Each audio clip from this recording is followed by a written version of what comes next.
one.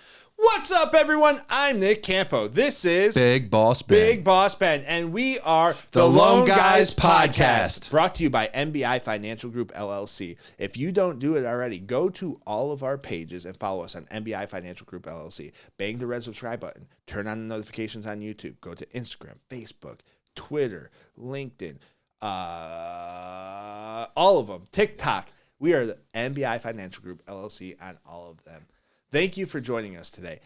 Go and follow me personally on all of the same social media platforms: Instagram, Facebook, Twitter, LinkedIn, TikTok. I'm Mortgage Man Nick, and this is Big Boss Ben, and you can follow me on Facebook, Instagram, LinkedIn, and TikTok. Ben. What do you got for us today? Well, starting off with some local news here. Everyone in the Carolinas loves to hate on this guy. You think he'd be having a pretty big week. I'm talking about David Tepper. The Panthers over here signed Adam Thielen, have the number one pick in the draft, doing a lot of interviews. However, yesterday his week drastically changed. Swiss regulators decided to waive all of his cocoa bonds hold on.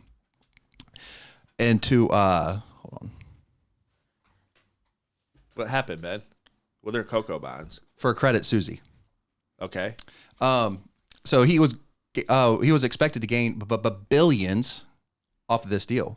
Uh-huh. So cocoa bonds are what cocoa bonds are. They are bonds that allow private investors to essentially bail out struggling banks. So they are convertible, meaning if the bank struggles to a certain point, it actually converts to stock options. So it's a high risk, high reward, basically loan to a bank that is struggling. It's pretty common right now with all the bank issues out there. Oh, whoa, hold on. Bank issues. Let me tell you something. Right. Donovan, you see this black tie? Yes, sir. I almost wore black tie, black jacket, and all of that because today I am celebrating the death of banks. Well, yeah. Like, what is it, 5 of them? Yeah, I mean, it's several of them. But what they basically did is waive all the personal investments to this bank. Why? Explain that. Go into detail because I'm not understanding. Right. So he got these cocoa bonds? Right. Like so they're cocoa bonds. Basically, they're private and bailout of banks. They're extremely high interest rates. Mm-hmm. Because in short term, but like I said, if the bank still struggles to a certain point, they are converted into equity, so they're potentially high risk for the investors, which is why they're high interest rates. The Swiss government basically bailed out and voided all of these written contracts and agreements. Why? Because they did it because of a pending potential merger between Credit Suisse. And so did he lose money? Did David Tepper, Mr. Carolina Panthers football, lose money? He's getting his money investment back, but he's not gaining the money that he was expected to. So basically the Swiss government bailed out Credit Suisse? Essentially, yes, so that they can merge with UBS. What's UBS? That is a large bank that is more Asian. What's UBS stand for? I don't even. Probably United Bank Syndicate. Yeah, I don't even know. Everything I've... UBS, so it's a bank that is buying Credit Suisse. Credit Suisse was in some trouble. We've heard all these headlines about Credit Suisse. Correct. That's also under investigation for protecting all the Russian oligarchs. That's that bank. Yeah. Yeah. So what do you mean protecting the Russian oligarchs? Yeah, you haven't heard about that? Mm-mm. Yeah, so they're under investigation. I have a newborn at home. I haven't heard a lot of this stuff. Yeah, so I mean, they are essentially, known for protecting all of their interests and. What do you mean protecting their interests? Protecting their money? Yes, and politically. How would a bank protect somebody politically? Because they're financing a lot of like the things that they need to do to keep. So they're basically backing Russian oligarchs, is what the allegations are. Is that bad? I mean, it depends on how you look at it. I don't know, but see, the way I look at it is if somebody puts their money into a bank, it's the bank's job to protect that money. Yes, it is. So then the Credit Suisse was doing a good job with that. Well, that wasn't credit; it was UBS, but yeah, UBS was doing a good job with that. I mean, potentially is how you look at it, but they're potentially a lot of countries are going to cut off doing business with them. With who? With UBS. Why? Because of political reasons. Gotcha. Well, the the political environment changes faster than the wind changes directions it blows. It does. So who cares? It does. But back to the point that actually matters with this is they basically can waive this. So, because you have all these other banks that are doing the same sort of thing. They're getting private investors that are helping them basically cash flow right now. But when investors see something like this, basically their investment getting waived, what incentive do they have to continue doing this? And what stress is that going to continue to put on the economy? You look at another one now, Deutsche Bank is now listed as a struggling potential, and that's going to be the largest failing bank if that happens. I mean, it's the largest bank in Europe. And now it's on the edge and struggling massively because, you look at their stock prices just today plummeted because of this specific situation in Europe. I just have been screaming since October, we need to stop hiking interest rates. I said, do a big hike in the very beginning. Let's get ahead of inflation, see what happens. Right. Understand that you're going to have peak inflation in October and November, which happened. Understand that there's lagging housing numbers, which happened. Now we have a bunch of banks that are failing, and the reason they're failing is because they overinvested. So bad bank management. They didn't diversify their investments enough. And by the way, their investments are your money that you put into the bank. They didn't diversify their investments. They did long-term bonds, which is a 10-year bond, and they invested in that. So for every percent point that the interest rates went up per $1 billion in investments that they had, they were losing money. Right. So what happened with Silicon Valley Bank, which was the first one to fall and the biggest bank in America to fall since Lehman Brothers, which, by the way, Silicon Valley Bank, the number two in charge or number 3 in charge there was actually at Lehman Brothers when they failed, and he got another high executive ranking job in banking, which maybe he should have been put in jail because that's a misappropriation, but we won't go there.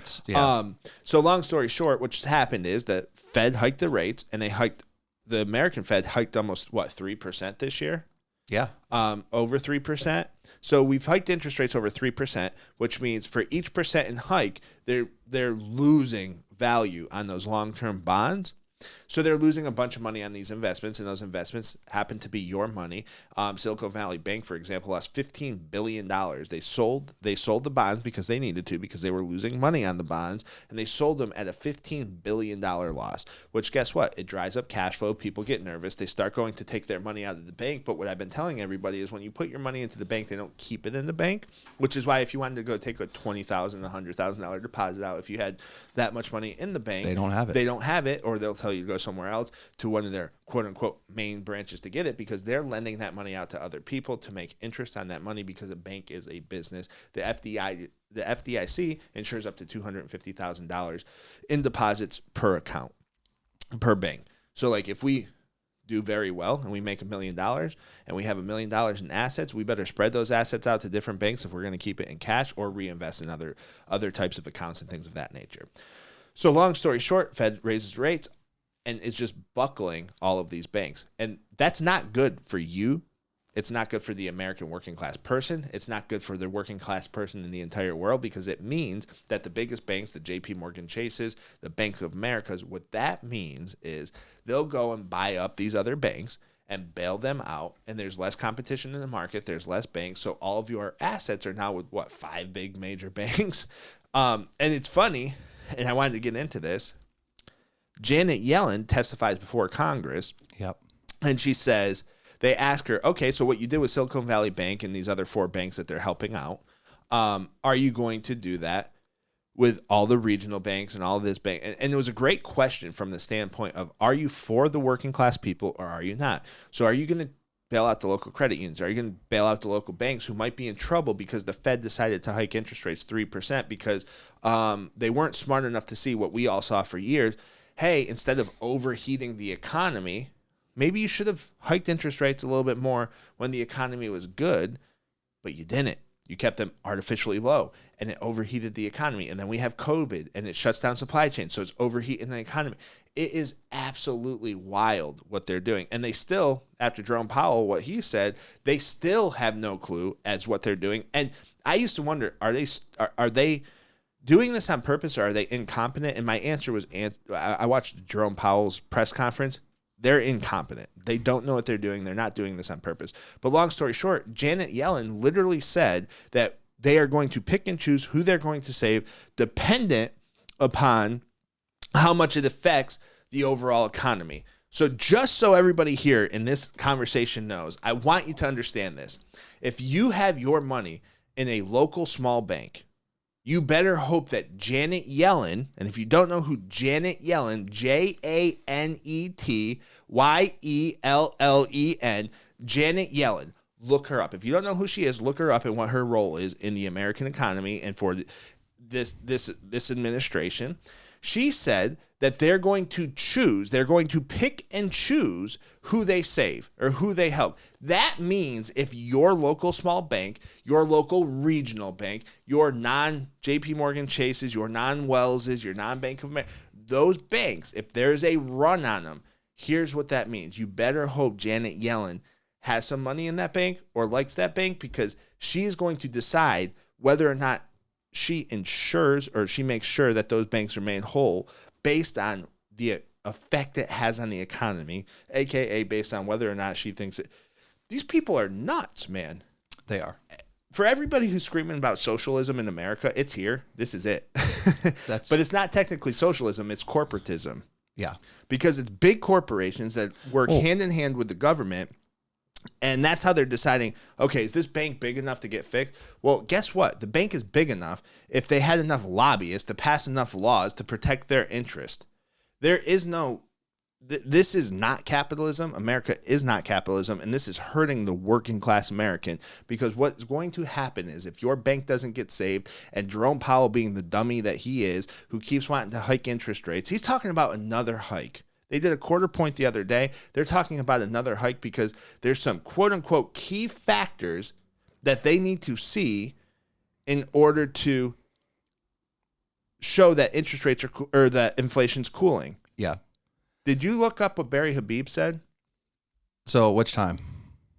Just yesterday. So if you watch what Barry Habib said, his team that pulled MBS Highway, Barry Habib, his team pulled out the key statistics that are causing the inflation, right? They pulled it out of the CPI. Do you know what the key statistics are? Dog, like pet services, like dog grooming and things of that nature. Yep. Okay, so that's what's keeping inflation high. Airline tickets. Travel, yep. Travel. And there's like 2 or 3 other ones that he mentioned, and none of them have any bearing on everyday life. It's no longer groceries. It's no longer leases or rent. So you're telling me we're going to continue to hike interest rates because airlines are charging more to fly? Because people are paying for their dogs? Barry Habib said it perfectly. Go watch his video on MBS Highway if you haven't. We are going to pay more because people are getting their dogs groomed? Well, it goes to look at the employment numbers, and I'm guarantee you that's the exact statistic that they're talking about. He's a dummy. Their indicator. He's a dummy because they're looking at. I know, but they're looking at the numbers of overall unemployment and employment numbers. They're not looking at industry. Let me explain something on that. Go into what those numbers say. Do you know what those numbers say? They say there's more jobs today. There's less unemployment today. Right. Let me tell you something. But it's hospitality, which is not. No. Jobs. It's not even that. It goes further. It goes further than that. You know what it is? We have an issue right now with a shrinking number of people being alive. We're having a population issue. People talk about it. If you don't believe it, look it up. That's true. There's a population. There's an age of population. There's less people in the workforce. So when there's less people in the workforce, guess what that means? There's less people unemployed. Guess what? The other piece, you're talking about hospitality. You're 100% right in what you're saying. Let me get into this for everybody. There are more jobs, but less full-time jobs now than there were. What? Like, I am absolutely baffled that we can sit here as the Fed chair, Jerome Powell, you can sit here and you can say, you know what? We need to see some, we're going to continue to hike. Let me hurt the American people. Let me hurt the working class, because when they continue to hike these interest rates, that means people are going to end up unemployed. I don't give a damn what anybody says. That's what it means. So as long as they continue to hike the unemployment, you have a risk of losing your job, American working class. Plain and damn simple. And the fact that Jerome Powell can't look at and say, oh, okay, we have less people in the working population. Our population is shrinking. Everybody's talking about that. So the unemployment number is skewed from that standpoint. And then the fact that you can't separate out and say, hey, there's less full-time jobs now, there's more part-time jobs, and realize, you know what? We are in a recession. Jerome Powell's a dummy. Janet Yellen's a dummy. All the people at the Fed, the fact that they are so incompetent, I'm like, are they doing this on purpose to drive all the wealth to the big banks? And I don't think so. I think that they are extremely incompetent. They don't know what they're doing. So anybody who has an understanding of this industry and watches their press conferences, their interviews, and watches them testify before Congress, if you're a working class person, there is no way that you can vote for people who put these morons in charge. And that's on both sides of the aisle. Both sides of the aisle, because they were incompetent under Trump's administration too. It's both sides of the aisle. But the problem is our leadership in this country is either corrupt or dumb. It's just, we have a bunch of incompetent people running things, and we did not need it to get to this point, and it's only going to get worse from here because they don't recognize that inflation is done.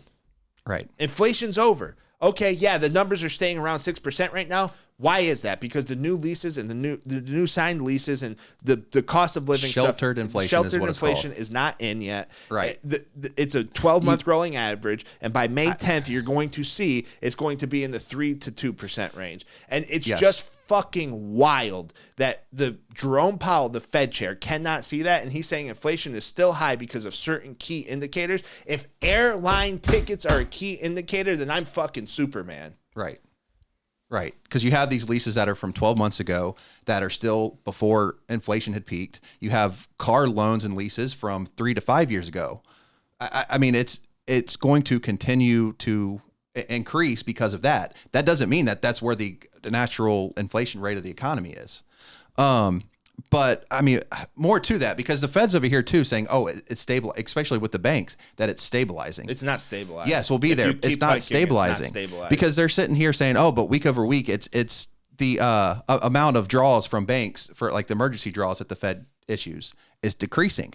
So but look at the actual number. It decreased from 164.7 billion to 163.9 billion. What was that? In emergency draws by banks. Oh, so since the 2 weeks that they've been started. What was that, 500,000? That's 500 million. What? Yeah, 700 million. I mean, which is a large number. When you're talking hundreds of trillions of dollars, that's not much of an improvement. No, it's not. And a lot of that is because of private investors, is because of other people that are also getting into banks. And that's why I brought up the whole Tepper thing. But the government still will get in there and start intervening with that. What incentive? But that wasn't our government. That was Swiss government. It was not. But at the same time, like, it still stands because right now we have a global economy. Mm-hmm. Like, so you start talking about Europe. I mean, look at what that's going to do to Deutsche Bank. If Deutsche Bank suffers, and that's one of the major banks in Europe, like, if that suffers, like, we might be looking at a completely bigger issue. What issue do you think that would be? I mean, if the major banks start failing, yeah. I mean, you're looking at a collapse of economies. Okay, good. Like, I mean, it's not good. It's not good. It's not. But let me say this. So I've been saying this for years. A collapse of economy is terrible because that means there's going to be more deaths of people who don't have the money, right? Deaths, not deaths, death. Like, they're going to die. There's more starvation, things of that nature, right? So the collapse of economies is never good for those reasons right there. With that being said, we should have let them freaking fail in 2008, but we didn't. We bailed them out. And the problem is, what happens?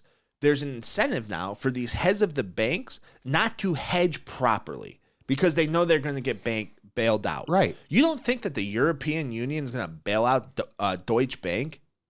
Yeah, I mean, they absolutely would. There's no such. They have to. Why? Why do they have to? Or else their economies and their countries would collapse. The whole world's would. Right. Everybody goes down. If everybody goes down together, it's not a collapse. It's a major hit. It's a major recession, possibly a depression, and it stings and it hurts. But you want to know what hurts more? The fact that they're picking winners.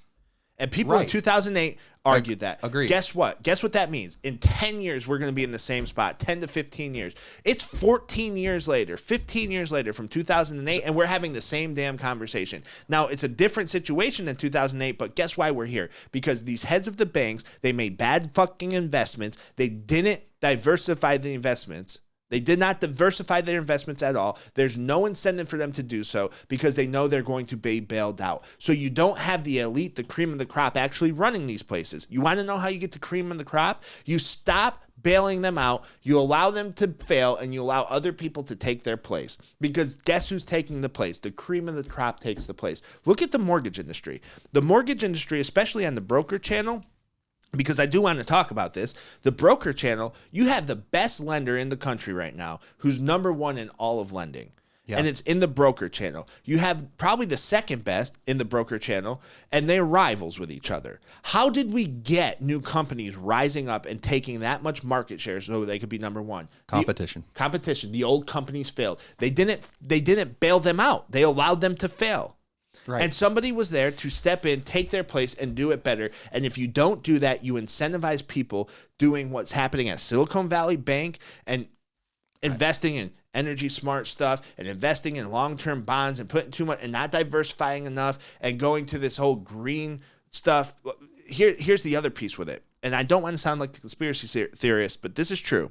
They invested in green technologies, meaning environmental healthy technologies, which is good if those are working. But if you overinvest in that and then you overinvest in long-term bonds and you're not diversified enough, that's a problem. Right. You have virtue signaling at the top of some of these biggest banks. And I'm not saying Deutsche Bank's in that same situation, but if you're in a situation where your cash is drying up, the other piece was the Fed stress testing? Nope. Another Barry Habib thing that he pointed out that I looked into, the stress test never changed. So it was antiquated. Talk a little more about that. I can't talk a little bit more about that. Okay. Here's why. I'm not educated enough on it, but I looked into it, and it's the 100% truth. You would have to go back and look at some of the writings and stuff that the Fed put out, and we can get into that on the next episode. But they stress test banks to make sure that they have enough cash on hand to pay out all the withdrawals. Right. And there's a certain percentage that they have to have. That their balance sheets are right to a good point. So the FDIC, I should say, who's the insurer, they do the stress test. The Fed has a hand in it, and there's regulation around the stress test. They never updated the regulation, so the stress test no longer applied to what it was, and they weren't. It should have changed, I guess, in 2002 or 2022 when, from 2020 to 2022 when all this money was printed and all these deposits kept coming in, right? And think about it, like cheap borrowing, more people were spending money, more people were putting money in the bank, and then they were taking that money and they were investing in long-term bonds, like the interest rates would never increase. Like, how stupid. Yeah. That's malpractice by the heads of the banks. It is. I mean, and a lot of it that frustrates me goes back to, it's something we talked about before, like laissez-faire economics. Basically, let things handle themselves, let things balance themselves out.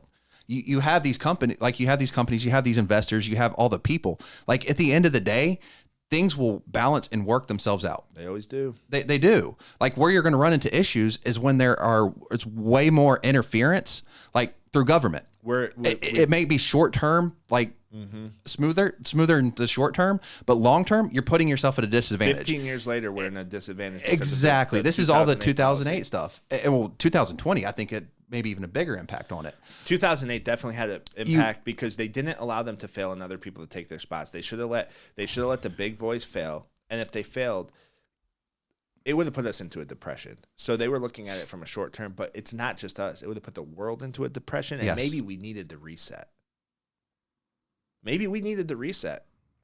I mean, and you don't want to say that because you think about the people who are suffering the most, it's going to be the working class and the lower class people, right? Right. And maybe that's what the Fed's trying to do. If they were trying to do that, they would allow the banks to fail. Yeah, that's a good point. They would allow the banks to fail but that's a good point. The fact that they're so involved, they have to do this now because of what they did in 2008, because look, they didn't allow anybody else to rise up. So, because you mentioned this earlier too about the Fed, the signs being there that we are in a recession. I mean, We've been in a They're recession there. for 5 I mean, months. the 10 and 2 year bonds is right now inverted by 40 bips. That is always the biggest indicator of recession. Within the next 12 to 18 months, they're saying, but it's been inverted for a bit now. Right. I mean, but it's still inverted right now for 40. But that's what I mean. It's been inverted for because a bit. we've been in a recession. I mean, another indicator too is you look at the money market accounts, right? Because you always follow the money because people with money, they know what to do with it. Some of them. I mean, true, but majority of the time. Not the executives at SVB. Right now, you look at it, 2007, 2008, guess where all the money started going? Money market accounts. Safer investments, safer short-term investments, keep liquid, higher interest rates. 2020, right before COVID, same thing, a spike in money market investments. Yeah, we're in a recession. But guess what happened after both of those times? What? Interest rates were dropped artificially by the Fed. This is going to happen again. So, and we're at that time now. There is now another bubble in money market accounts. It's at an all-time high of 5.1 trillion that are invested in money market accounts. And if you're hearing this, it's too late. Don't invest in money market. Right. And this is not a financial advice show. This is a show purely for entertainment. Absolutely. Yeah. I mean, not saying that, but just saying, like, look at these indicators and trying to assume what the Fed is going to do. We're 100%. Historically, they are going to drop interest rates based off of all indicators. Every time it looks like they're this. They're doing another quarter point before they do that. Yeah. They're dummies. I don't know why, but yeah. Because they're dummies or they're stubborn. I think it's. But you know what I think? You know what I really think, Ben? What? Bang that red subscribe button and turn on your notifications. Please bang the red subscribe button. Turn on your notifications. Follow us. Make sure you're following us on YouTube. We're NBI Financial Group on everything. We're going to do a $1,000 giveaway that's going to run the course of the summer, and it's going to be drawn the first day of September. And what you need to do for that $1,000 giveaway, you need to have the notifications on. You need to bang the red subscribe button on our YouTube channel, and you also need to leave a comment on our video with your Instagram handle. If you do that, you have a chance to win $1,000 on September 1st. We're also going to put a little bit of advertising dollars behind this clip. We're going to get our followers up on YouTube, and we're going to make YouTube our main platform of where we're getting information out and where we're doing our long form stuff and having conversations. We're also going to be doing that. You'll also see the clips and stuff on other social media channels. So we're NBI Financial Group on everything. Go find us. We're on TikTok. We're on Rumble. We're on YouTube. We're on Instagram, Facebook, LinkedIn. LinkedIn's a good one. We're on all of them, NBI Financial Group. But to win the $1,000, you need to bang the red subscribe button on YouTube, turn on your notifications. You need to do a comment about something you saw in this video and what your thoughts were, and also leave your Instagram handle. And you have a shot to win $1,000 on September 1st. Ben, what do you got for us? So I want to read you this article and get your thoughts. Oh, geez. The Fed has it wrong. Corporate greed is to blame for inflation, not rising wages. Federal Reserve Chairman Jerome Powell has repeatedly said undercutting wage growth for American workers is essential for tamping down the worst bout of inflation in the U.S. more than 40 years. But a raft of data suggests that robust corporate profit margin, not wages, are having a much bigger impact on rising prices. Edwards calls this dynamic greedflation, the notion that corporate price gouging is helping to keep inflation robust at a time when commodity prices, which were initially blamed for the price shock, have actually fallen over the past 12 months. So you want my thoughts? Yes. It's a pretty article. What's that mean? All looks, no substance. Where's the data? Where's the facts? I can't give you an opinion because I had a bunch of word soup. I don't see any data. All I see is an opinion, right? Now, if that's backed up by data, is there any data points in the article? There's a few. So, for example, corporate profit margins have climbed to near record highs. Profits for non-financial companies rose to nearly $2.1 trillion in third quarter of 2022. But spending was also through the roof. Exactly. So, here's what I think. You want my honest opinion? I think it's a mixed bag of stuff. I don't think that there's just one thing that's causing inflation. I think it started with COVID, supply chain issues. I think the printing of money that got pushed into the economy, hanging out. Remember those checks that Trump's administration sent out where he autographed all the checks? By the way, whether you like Donald Trump or not, that's a damn power move. Hey, I'm going to send you thousands of dollars worth of checks, but also here's my signature. Remember who did that for you? That guy is damn. I'm glad he's back in the news because he is a funny dude, man. You know he's getting arrested. But anyways, long story short,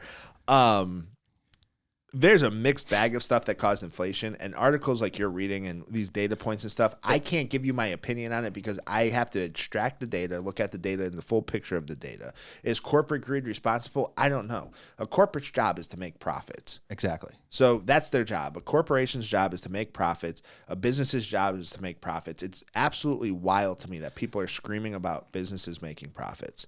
You want to know what you need to do? Make the barrier to entry easier, right? For whatever the businesses are that you hate, make the barrier of entry easier, meaning make it easier to start a business in that field. Increase competition. Increase competition, and it drives down prices. Why do you think mortgage brokers have the lowest interest rates? Why do we have the lowest closing costs? The reason we have the lowest interest rates and closing costs are because what? There's more competition. We can shop easier amongst the bunch of different lenders, which means it drives the price for the consumer down. So anyone who's screaming at the corporations, you should be screaming at your government to stop taking the money from the corporations and putting more regulation in, because that's what's happening. The corporations are in bed with the politicians through what they call lobbyists or donations to their campaigns. When you see a company like Coca-Cola, I'm using Coca-Cola as an example, and Pepsi and all of them, they probably have lobbyists who are sending money to Washington to both sides of the aisle. Like, what do the kids say? Man, that's based. That's based, yo. They're sending money to both sides of the aisle. Donald Trump was at Hillary Rodham Clinton's daughter's wedding. Yeah. He donated to both campaigns. He said he was a Democrat and ran as a Republican. They're all the same, people. It's wild. They're all the same. I'll get some. Listen, that right there is how you make both sides mad. Let's go, folks. But but you're exactly right. Get out of bed. Get the corporations out of bed with our government. Put term limits in, and you can fix all these problems. It's that easy. Why is Nancy Pelosi a billionaire? You know what's to blame for the inflation and all that? I mean, like you said, it's multiple things, but it's the fact of. I mean, really, it's the lower interest rates. How low did they it's wild. People are out there it's with not just the lower interest rates. 2.5% mortgage interest rates. Think about this: 2.5%, 100% correct. But here it is they lowered the interest rate during the COVID period, and then they printed money and gave people money. So they gave out cheap money, right, and interest rates near zero, right, and then they gave out more money, and everyone started spending. With mass credit spending because interest why? Rates were because they shut the economy down and they felt like they had to do that. Look at where we're at. Have you ever heard the saying? But this has nothing to do with corporate greed, is what I'm saying. Gotcha. Yeah. No, I agree. Listen. Corporations are meant to make money. They are, exactly, and they will raise prices if people are willing to pay it. And why are people willing to pay it? Because there's money everywhere at that time. There's still money everywhere. And why is that? Because of low interest rates, because of extra printing money, like you mentioned. It's wild. What did you think what did people think was going to happen? They didn't. Most people don't think about this. That's why we have this show. Most people literally do not think, oh, I got this extra $500. What's this mean for me in 2 years? How many people do I have to have? Let's use DPA program, for example, right? Right. So House Charlotte, shout out House Charlotte. Yeah, not really. So House Charlotte is like, hey, we're going to give you a down payment assistance. You can get up to X amount of dollars, but here's the catch. We're putting a second lien on the property, and you have to stay in that property. And this is a 30, minimum amount of time for the 30-year life of the mortgage. So it makes it really hard for you to refinance, right? That's the second mortgage. That's not considered a second mortgage. Okay, so It's a second mortgage. It's not considered a second mortgage. So it makes it, guess what? Really hard for you to do a refinance, an FHA streamline, or anything to lower your interest rate. So now you're going to pay a higher interest rate on that down payment assistance program, but you're only looking at the $10,000 right now. Right. And this is how, so you think the money is free. There's no such thing as free money. So that $10,000 over the next 30 years, you're going to pay $180,000 more in interest. It's going to be, let me finish. Yeah. It's going to be really hard for you to refinance because you have the second lien that's not considered a mortgage, and a lot of lenders don't like that. It's going to be hard for you to do the FHA streamline. Now, you could refinance, but if you refinance inside of a certain time, you then have to pay back not only the $10,000 plus the origination charge that they're going to add to that they're going to make you pay back. Now, with that being said, people look at the short term. So instead of looking at a program like a DPA program like we have for first-time home buyers or primary, not even just first-time home buyers, as long as it's primary residence, which doesn't put a second lien, there's no minimum requirement, but it gives a little bit less. It gives 3.5% and not say 10,000, right? So that 3.5% say 7,500 instead of 10,000 in total. People are like, oh man, that $2,500 difference. But in the 6 months, because of the higher interest rate, you're going to outspend that $2,500. They aren't looking at what this does to them tomorrow. The same way Americans weren't looking at what happens tomorrow when I get this $1,500 check. What's this mean for me in 2 years? They aren't looking at the 2 years. They're looking at the right now and what they want now. It's why credit card companies are huge. Right. Because people don't know how to budget. They want it now. There's a lot of countries like China and stuff that hate America, right? They do. Right. Russia, China, they hate America. But China in particular should be very thankful to us because our poor spending habits, our poor budgets, our consumerism, meaning I have to go out and consume, is what built China and what continues to fund China. Because Americans got fat, happy, and lost all their discipline. They can't make a budget and they can't put off what they want now for later. I was about to say, you said our budgets got us there. Like, what budgets? 3 out of 5 Americans don't have a budget. But in kind of like what you were saying too, in terms of like short-term versus long-term planning. Right. Like, because it goes to other things too. I mean, you look at like businesses right now. You see there's a lot of businesses that are going to be successful out there. What are they doing? They are reinvesting. They are looking for the long term. They're saying, hey, short term might be a struggle, but long term, we are building for the future because we're not going to be in a recession forever. No. Well, and that's the thing, man. Americans, working class folks, everybody, get it together. Go to the gym, lose some weight, get healthy, and get financially healthy. Right. Donovan, shout out to you for getting healthy, by the way. Right. I mean, I was just reading an article the other day. Shout out to you, man, lifting weights. Yeah. You've never lifted a weight in your life, so I'm happy for you. Not since high school. And obviously, you probably can't tell with me, though, because the camera, this wide angle, it adds 10 pounds, but I've been lifting weights, too. This office is getting healthy, man. Just 10, so, I mean, it is a lot. It's still what it looks like, but... Oh, Ben's a shithead. But look... No, but I mean, part of why I was saying that, like, I was just reading an article, like Keller Williams, like one of the biggest realtor companies out there, like for a reason, just released a new 30-year growth plan. 30 years. Like, they're looking long-term, looking at the future. Like, that's how you need to look at things. That's how you need to plan. That's Jeff Bezos planned 100 years in advance. Right. And built Amazon. So, oh, hell, man. Ben, don't you have to tell the people something? I think I do. What is it? Bang that subscribe button. Make sure you click that notification bell and like this video. Please leave a comment. You can let us know how much it looks like he does not work out, or any thoughts on today's video, or any video for that reason. Make sure you also leave a comment and leave your Instagram handle for the contest that we are running. And like us on all social media. What's the contest, Benny? Huh? What's the contest? We're doing a drawing for a gift card. No. We're giving away $1,000 on September 1st. Right, but we're also doing We're doing a $1,000 giveaway on September 1st. We're also doing the gift card too. We are? Donovan, are we doing the gift card? I thought we put that on pause for the $1,000. I thought we delayed. Okay, I thought we were doing both. We're doing the $1,000 giveaway on September 1st. Why aren't we doing both?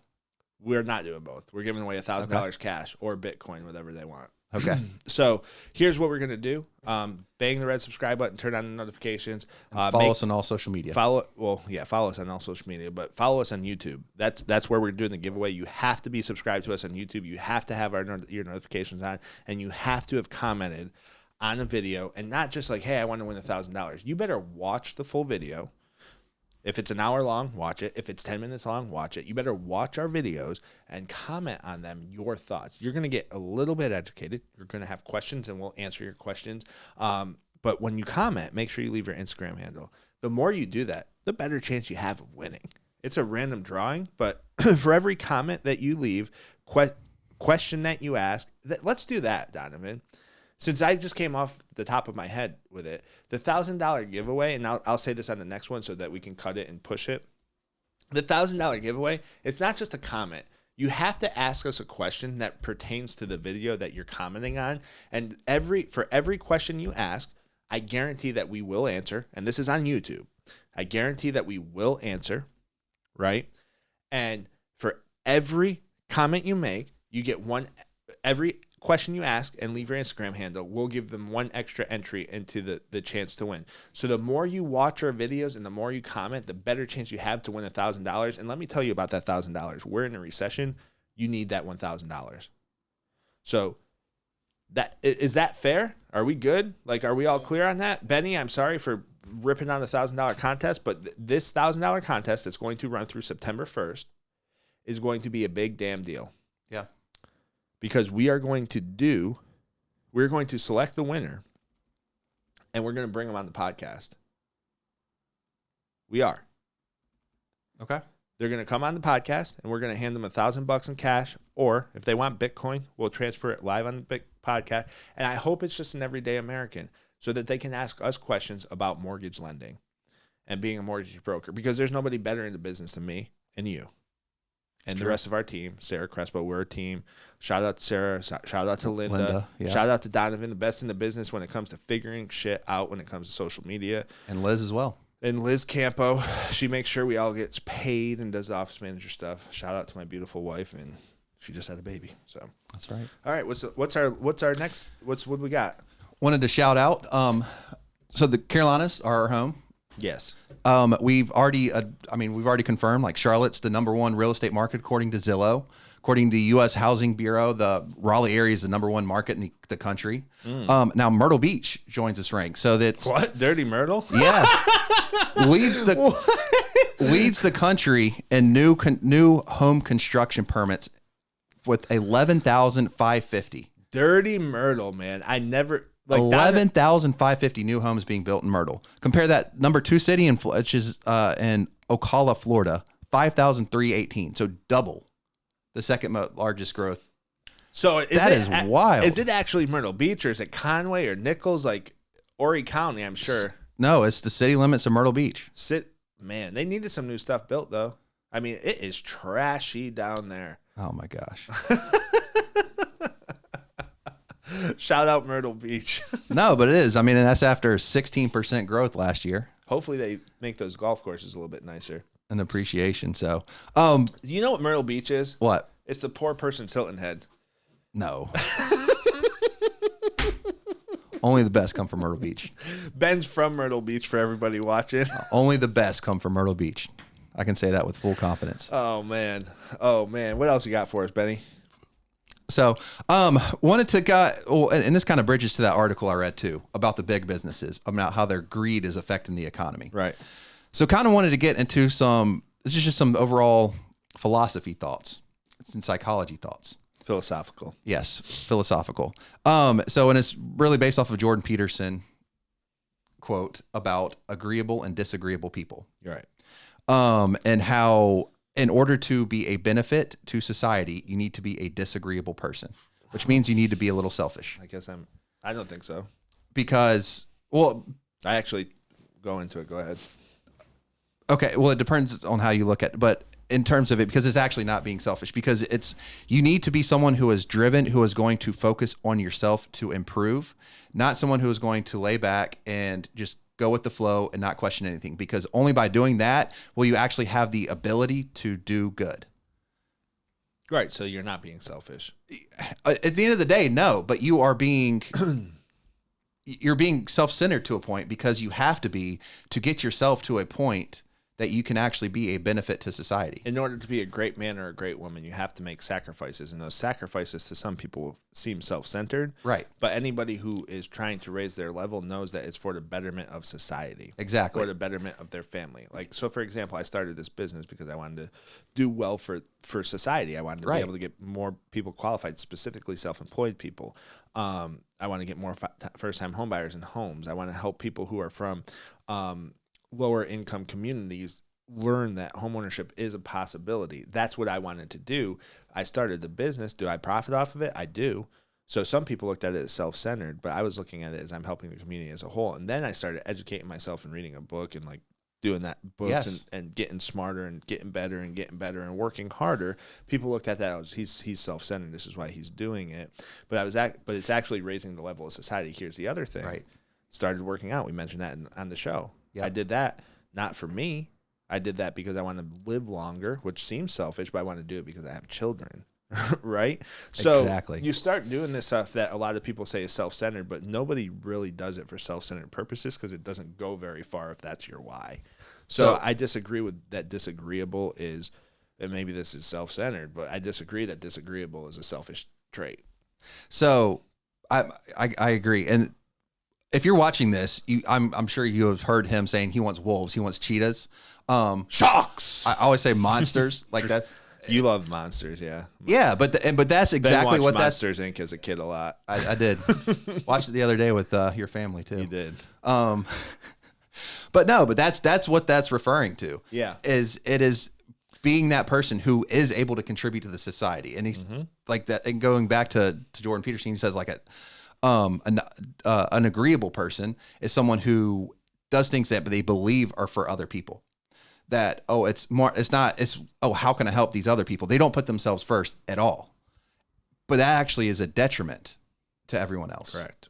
Because they're putting themselves in a position where they aren't able to contribute like they need to. They are just going along with the flow. They're just a person in the crowd. They're not anyone who is going to buck the status quo, who's going to push things to go further for the good of society. Mm-hmm. Now you look at we've talked about this before, like socioeconomic situations that people come out of. It's one of the greatest assets that someone can have is having that chip on their shoulder from coming from that lower socioeconomic situation. You know nothing about that life, dog. Maybe not, but I have seen it. But you can see it. Right. But you can see it, and you can see that drive. And if it's done in a socialized manner, I don't think that's it's going towards lower. a positive. That is the greatest asset someone can have. Mm. I agree. I don't think it's just lower socioeconomic though. Because Kobe Bryant's a perfect example. His dad Joe played professional basketball for the Sixers and overseas. Kobe Bryant knew 7 different languages, extremely educated. There's something else too that can cause that. There's just some people are just built different, right? And there's something inside of them that no matter what you do, you can't put that flame out, right? Now, a lot of times you see lower from a drive from a business standpoint or to make money standpoint or to be a wolf. Like, I want wolves, I want dragons, I want sharks, I want cheetah, right? To be that, there is a socioeconomic component to it. Right. I mean, like everything, I agree. It's not 100%. There's not, but that's a large part to it. And I just wanted to, that is a huge part of what we talk about, right? Is bettering yourself for the better of everyone. You need to. Financially, personally, everything. How does that relate to what our show is, though? How does that relate to NBI Financial Group? It's also financially.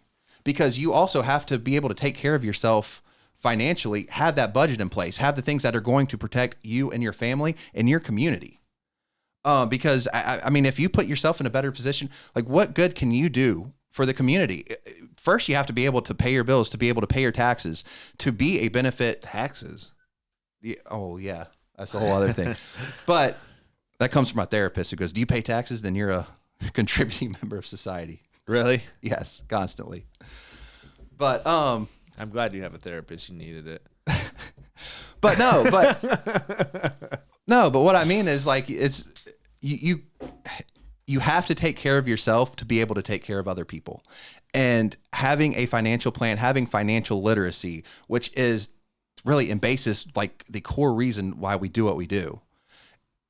I mean, it's so important to the future of yourself, your family, and your community. And we're a niche market within the financial literacy where how do you build wealth through real estate? Right. How do you get to 6 investment properties? We're not telling you to get 30. We're telling you how to get to 6 so that you can contribute to retirement. But the step one of that, you have to have goals, and budgets come with that goal, primary residence, and then we put together that comprehensive real estate plan. And that's what we do. That's a basis of it. We want to get you into a primary residence. We want to get you into the best. And then we track what it is that we're helping you. We are a tool. So we're tracking your interest rate. We're tracking how much you're paying per month. We're showing you how to get into a lower payment if we can. And we'll have the haters, the TikTokers, and all the people out there who are like, oh, yeah, they're just pushing this because they want people to buy more houses. I do want people to buy more houses. I'll be honest with you. I ain't hiding. Why would I want somebody not to buy a house? It's good for everyone. And if you're going to buy a house, might as well go through the best. That's me, right? So, but at the end of the day, buying homes is good for everyone, but it's especially good for the person buying the home. So the idiots out there saying, oh, he's just pushing to buy a house, Well, you're an idiot. Don't buy a house. Live in your mama's basement. It's fine. To the working class people out there who want to grow wealth, this is the quickest way to do it. It's not get rich quick. It's a 20-year plan. Right. It's a 20-year plan. Oh, it is. I mean, but that's what we're saying. Like, look long term. Look 100%. and that's kind of the basis, like what we've been talking about all day today. You want to know what I want to get into? Look long term. What? So we're going to look long term, but I want to get into the comments that Donovan pulled. That's where I was going next too. All right. Well, what do you want to tell the people first? To make sure you hit that subscribe button, ring that notification bell, and leave a comment. Anything that you've seen today, like I said, be how good looking I am. That'll work too. But it'll make you eligible for a $1,000 giveaway that we're going to be running. What will make them eligible? Huh? What makes them eligible? Be subscribed to and leave comments to our YouTube channel. To our YouTube channel, so correct. Bang the red subscribe button. Which is what they're watching us on right now. That we have multiple platforms streaming. So bang the red subscribe button, turn on notifications on all of our videos, comment. Watch the full video, comment, ask us a question. It has to be a comment that's asking us a question about the housing and real estate market, and leave your Instagram handle. Every question that you ask us on any of our videos, what we will do is we will go ahead and put your name in a drawing, and we will randomly select a winner. That winner will then be either flown out or they can drive here, and they will sit right in this chair to my right on the podcast and actually be a part of the mortgage podcast, the Loan Guys podcast. I love it. So Donovan, how are we on? Is there any comments that you want to read out to us? Yeah. Okay. So we're going to get into some TikTok comments. At some point, the American people have to come together and say, hey, this is not working. Am I crazy? You are not. This is not working. What they are doing is not working. You cannot cut the American working class person's savings in half, then print $1.7 trillion. So that savings being cut in half means less people spending money, but then you just put more money into the economy, so that money is going to be getting spent. That's going to cause inflation to go up and job numbers not to go down, and then you're going to have to hurt more people. More than the entire country has in savings. You just printed. I never thought about it that way. So the entire country combined has how much? 900 billion? Yes. With a B in savings. Yes. 900 billion in savings. Yes. And they just printed almost double what the American citizen has? Yes. I just can't believe it. I was shocked. I forgot my reaction on that one. That was a while ago. How do you feel about that now? Do you feel like it's still the same, or? Oh, I'm just as pissed. I mean, look. I was getting pretty fired up in the first segment of this episode because it's not about me. I'll be fine whether it's a recession or not. I own my own business. I eat what I kill, right? It's not about me. It's not about the people within these walls, because I'm going to make sure every person at this company is taken care of. And mark my words on that. Now, what it is about, though, is I'm thinking about friends. I'm thinking about families. I'm thinking about the Rust Belt of America, where there's good, hard-working Americans. I'm thinking about the people who are lower socioeconomic class, and what they're doing is hurting them. And they don't give a damn because they're still billionaires. It drives me nuts. Man, what do you think? I mean, we've been talking about that same thing all episode. Like, the reason we are at where we are because of what they were doing, artificially lowering interest rates and printing way more money than should ever have been printed.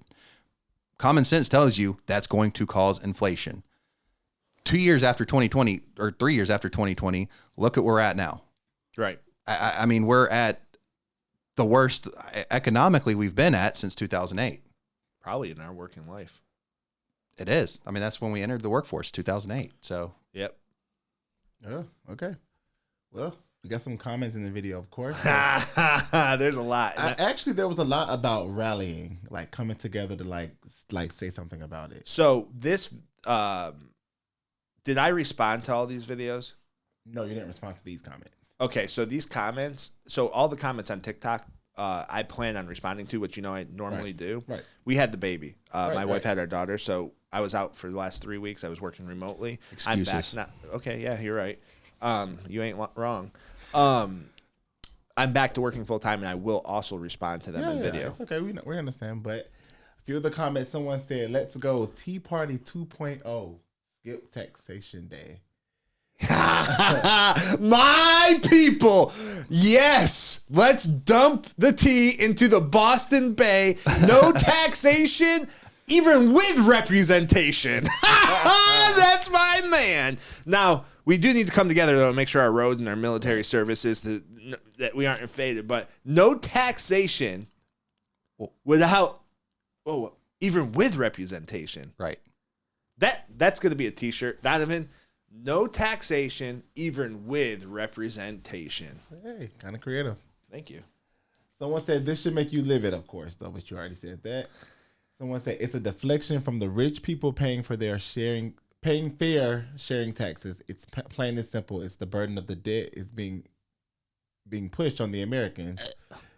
Capitalism doesn't work, or unchecked capitalism doesn't work. That's why we are all in debt, and they're giving us credit cards. Ben, I'll let you go. Hit him, Ben. So I would argue, I mean, that's not capitalism. Like, capitalism is essentially letting everything work out on its own. True capitalism is laissez-faire, like we just mentioned earlier in this video. America's not a capitalist country. Exactly. Like, that is the opposite of capitalism. That is everything that is artificially done by the government to try to change things. That's not capitalism. Capitalism is letting everything work out on its own, letting the basic concepts of economics drive and keep things moving forward. Now, someone mentioned in another comment about like the roads and things like that. Absolutely. How can you do that though? From having localized governments have more of an impact. Right. So here, keep going. Sorry. I mean, we're talking about earlier about like, why do you need to kind of look out things for yourself? Like, it may seem selfish, but it's not, because it's good for yourself, your family, and your community. So what do you think about them saying that they don't pay, that billionaires aren't paying the fair share, and that capitalism doesn't work? Because it doesn't have but I mean, and you've mentioned it again several times in this video, competition. I mean, you have to. Capitalism is based off of competition. It's based off of, which is a basic part of economics, supply and demand, another basic part of economics. It all is going to balance out. You're going to have people have a choice. Yeah. And people, if allowed to make that choice between several competitive options, are going to do that. Where you run into issues are when you have these policies, the government that are making it unfair advantages for these larger corporations, making it harder for small businesses that limit that competition. That is not capitalism. So something like the top 1%, which is the billionaires that they reference, pay 87% of all the taxes that are paid in this country. I don't know if that's the exact number, but the top 1% pays a vast majority. The top 10% pay a vast majority, right? So the first thing I'm going to address, and I do this with everybody, and the reason I do this is because I'm going to defend capitalism just a little bit, actually a lot. Right. And by defending it, the first thing I'm going to say before I get into my question for this person is, number one, America is not a capitalistic country. Plain and simple. Agreed. We are more socialist or mixed economy than we are capitalist. Capitalist country allows all the banks to fail in 2008 and allows new competition to enter the market. That's capitalism. Capitalist countries, if there are no checks mailed out to you during COVID, capitalist, like, it just doesn't happen, right? So the first thing, though, I want to say is it's because the billionaires are not paying their fair share. I don't know what each billionaire in America pays and what they don't pay, but my first question would be, what is a fair share?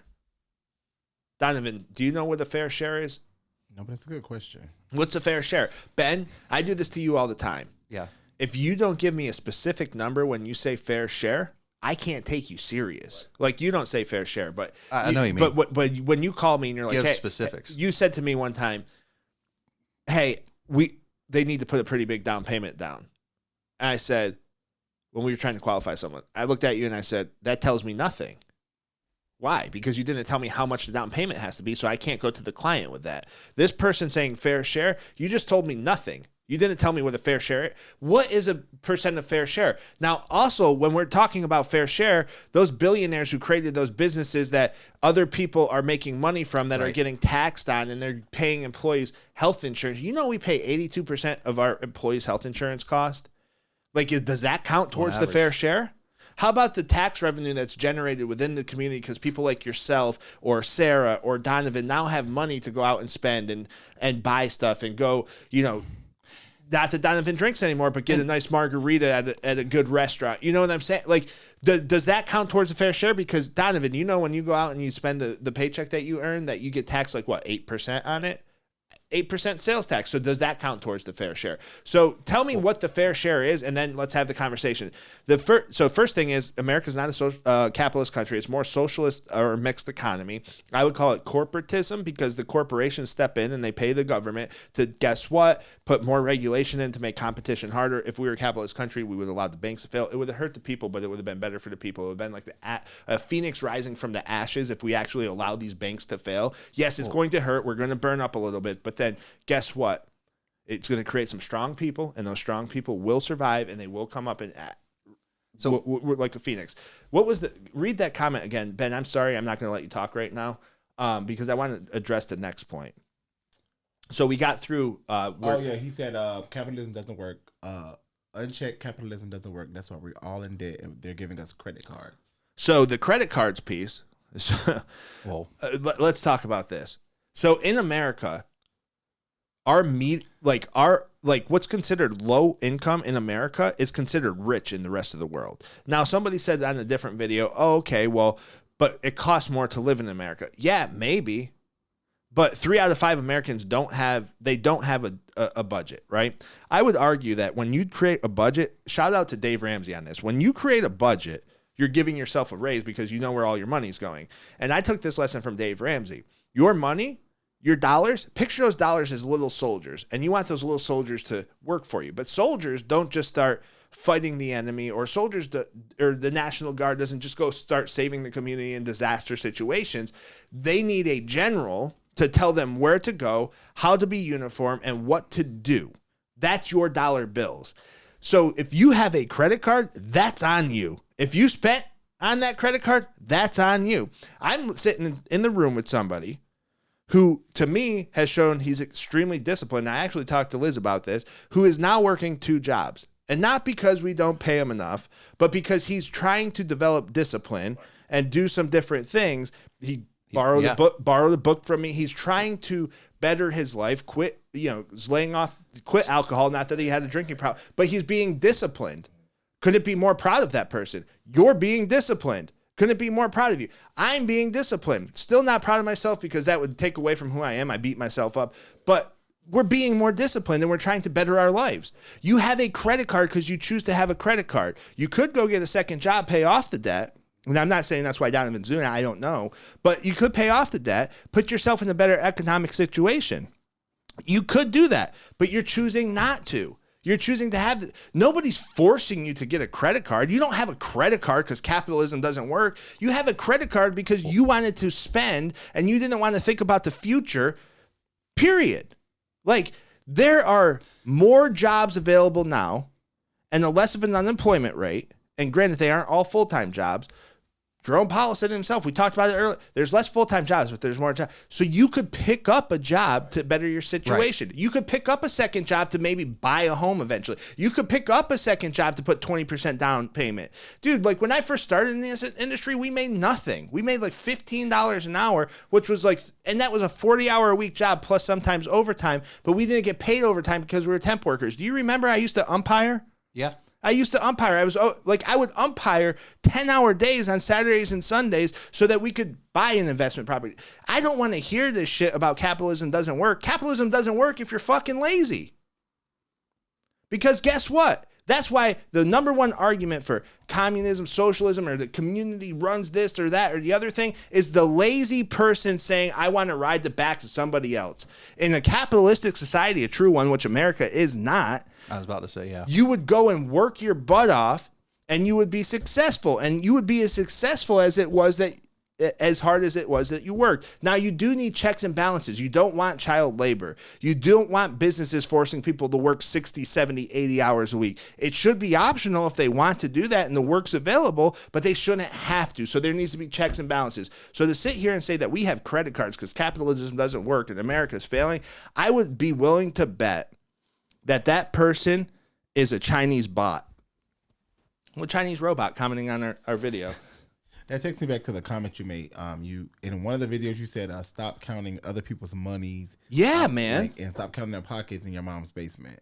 Yeah, I mean, like you said, get up and work. Pretty much, get up and work. And shout out to Donovan, man. I don't mean to bring your personal stuff on, but I'm proud of you and what you're doing. So. And like the last comment says, currency isn't real money. There's actually a few comments saying that we should step away from like money and like go into digital dollars. Go to digital dollars? No. Why?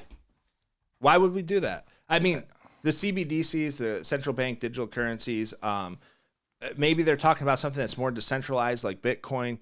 I believe in Bitcoin. I think Bitcoin's good, but I don't think you want everything all in one place. And I definitely do not think that we should have central bank digital currencies. Do you really want the government and everybody to know where every single dollar is going? If you think it's hard to live in the society now, imagine if the government passes a law saying you have to pay 50% in taxes, 60% in taxes, and then everything's digital and they can just take it from you. That's taxation without representation at its finest, right? Right. So I'm confused by the comment too, because he said currency isn't real, that we should go to... Currency isn't real. I agree with that. But does that not go to the same with cryptocurrency? Like that's even less real. I don't think so. So hear me out on this. So let's address the currency isn't real. I don't think we should go to digital currencies. I disagree with that. Not 100% anyways. I think that they should be an option and you should be able to have Bitcoin. What's real is something that there's a demand for. There's a demand for the American dollar, so that is real, right? That creates the value for it. It used to be backed by gold. It's no longer backed by gold. It's backed by petro, which is petroleum oil. It's the petrodollar is what I call it now. But that's actually going to take a hit because China's in negotiations with a bunch of different places trying to get with Russia, and I forget what they're calling themselves in some of the South American countries and Saudi Arabia, who's supposed to be a part Venezuela. And Venezuela. But anyways, long story short, they're trying to get oil trading done in the yuan, which is the Chinese dollar, which would be bad for the American dollar.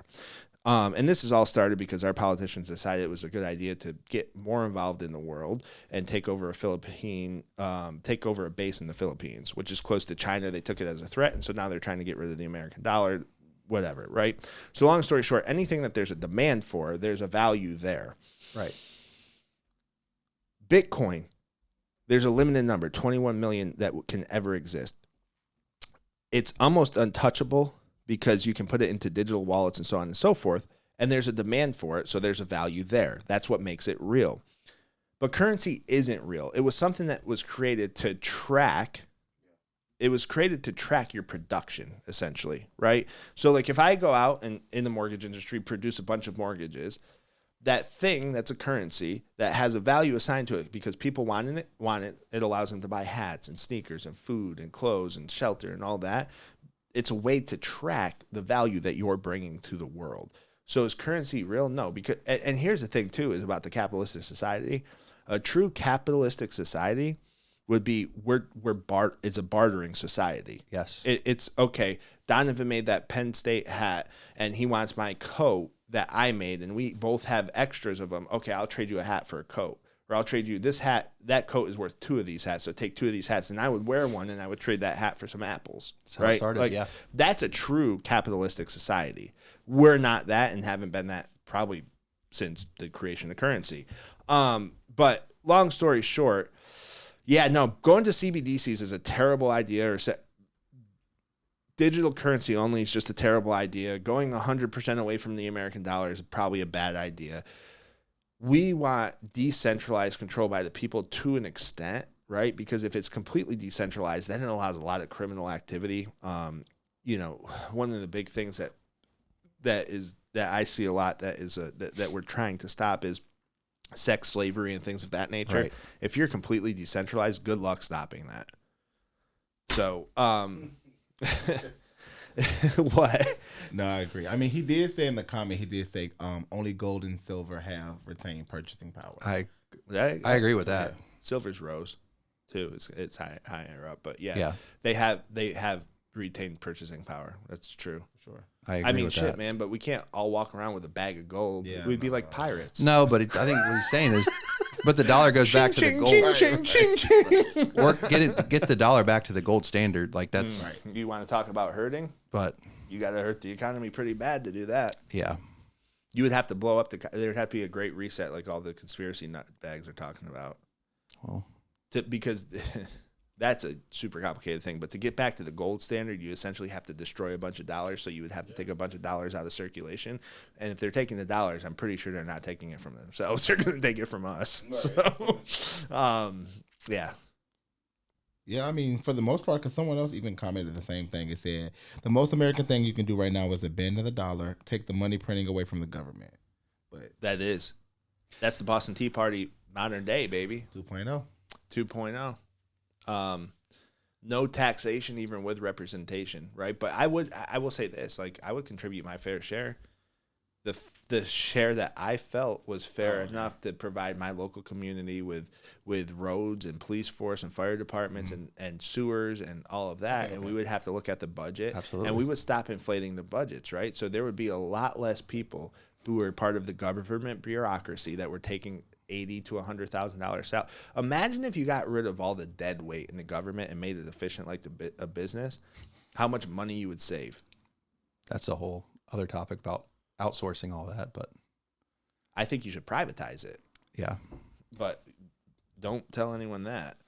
That is a more controversial statement than people realize. Privatize parts of the government. Because I don't understand how it's controversial. I mean, look at the DMV. Who enjoys going to the DMV? Like, it is miserable. You're there for hours, and it's something that doesn't need to be like that. Like, how easy is it to improve that? And how many people they have there work? Like, it's so inefficient. Yeah. I mean, you had a trucking company. You evolve people like know how bad the DMV is. I spent with my trucking company, because also with that, unless you signed a power of attorney over to somebody else, you can't really have anyone else go and get you, weighted license plates and things of that nature. I probably spent the first year the year that Liz and I were engaged, right before we got married, I probably spent 50% of the time at the DMV. Because I was buying trucks, putting trailers, all that good stuff. And you just spend so much time in it. And every time you show up, they tell you need something different. So even when you show up with the full package, you're like, the other person's like, oh, no, well, we actually need this too. I'm like, well, she didn't make me have that too for the same style truck, same weight, same everything. So now I'm running back out. And guess what? They don't save your spot in line. You just have to start all over. And thank God I'm out of the trucking industry. That was fun. Any more comments? I love these comments. This is my favorite part. No, that was about it for that video. We'll probably do some more for the next podcast for sure. Cool. Ben, do you have any questions for me? No. Donovan? That was good. We're all good over here. Well, listen, thank you for watching. We're back. We're at it. Follow us on all of our social media. We're NBI Financial Group on everything. And if you are on YouTube, or if you're not on YouTube, go to YouTube and bang the red subscribe button on the NBI Financial Group LLC page. Turn on your notifications on every single one of our videos that we post. Comment. Ask us a question. So on every video we post, ask us a question about our thoughts on something that has to do with the video, that has to do with mortgage, and leave your Instagram handle. If you do that for every question you ask us across all of our videos, we will go ahead and put your name into a drawing. And on September 1st, we will randomly select a winner, and the winner is going to receive either $1,000 cash or Bitcoin, whatever they choose. And you'll be invited on this show to have a conversation with us. So like I said, go ahead and bang that red subscribe button, turn on notifications, leave us a comment with the Instagram handle. Follow me personally. I'm Mortgage Man Nick across all my personal, and this is Big Boss Ben. Big Boss Ben doesn't post much, but it's coming. He's got a bunch of stuff in the works. We're super excited, Donovan. Thank you. We are out. Peace.